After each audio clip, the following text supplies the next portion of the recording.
সুন্দরভাবে পরিচালনার জন্য যে নিয়মকানুন তৈরি করে মেনে চলে তাকে আইন বলে। আইনের মূল বিষয়বস্তু হচ্ছে মানুষ। আইনের মূল উদ্দেশ্য হচ্ছে মানুষের কল্যাণ করা। মাননীয় স্পিকার, আদিম যুগে না ছিল কোনো আইন, না ছিল তার পরিবর্তন, যে যার মতো চলতো। প্রথমে একটি কথা আছে যে যার মুলুক তার।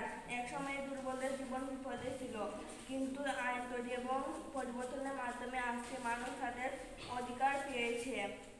যার মুলুক তার কথাটি অকার্যকর হচ্ছে। দুর্বল সবল সবাই সমান অধিকার পেয়েছে।